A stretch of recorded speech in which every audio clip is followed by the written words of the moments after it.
কৰিবলৈ ইতিমধ্যে প্ৰচেছ কৰি আছে আৰু আমি জানামতে এইকেইদিনতে এডভাৰটাইজমেণ্ট ওলাব গতিকে আপোনালোকৰ মাধ্যম দি ছাৰক এইটো ক'ব বিচাৰো যে আমাৰ বহুতৰে বয়স পাৰ হওঁ অৱস্থা গতিকে 2020 চনৰ ভিতৰতেই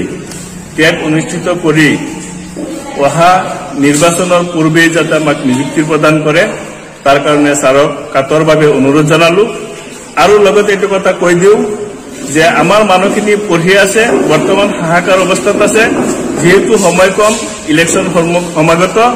তাৰ আগতে আমাক নিযুক্তি পাব লাগিব গতিকে অসমৰ সমূহ শিক্ষা স্বেচ্ছাসেৱকসকলক কওঁ যে আপোনালোকে আৰু পঢ়ি থাকক টেট হোৱাটো যিটো নিশ্চিত যদিও অগত্যাই নৱেম্বৰ মাহৰ ভিতৰত আমাৰ বিহেটেটৰ বিজ্ঞাপন নোলায় তেতিয়াহ'লে আমি কিন্তু আন্দোলন কৰিবলৈ বাধ্য হ'ম এইখিনি আপোনালোকৰ চেনেলৰ জৰিয়তে অসম চৰকাৰ তথা শিক্ষা বিভাগক আমি জনাই আছো যে আমাক নৱেম্বৰৰ ভিতৰত যদি বিহেটেটৰ বিজ্ঞাপন প্ৰকাশ নকৰে তেতিয়াহ'লে কিন্তু আমি আন্দোলন কৰিবলৈ বাধ্য হ'ম গতিকে আমাক যাতে আন্দোলন কৰিবলৈ বাধ্য নকৰায়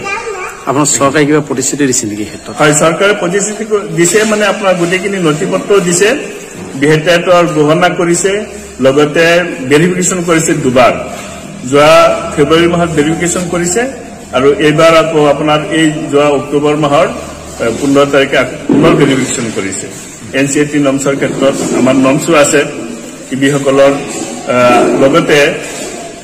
পঢ়া শুনা বৰ্তমান কৰি আছে সকলোৱে অৱশ্য আমাৰ হিমন্ত বিশ্ব শৰ্মা ছাৰৰ প্ৰতি বিশ্বাসী যে আমাৰ কামখিনি কৰিব আমাৰ অসমত সৰ্বমুঠ কিমানজন পঢ়াৰী আছে আমাৰ মানুহ আছে 3800 জন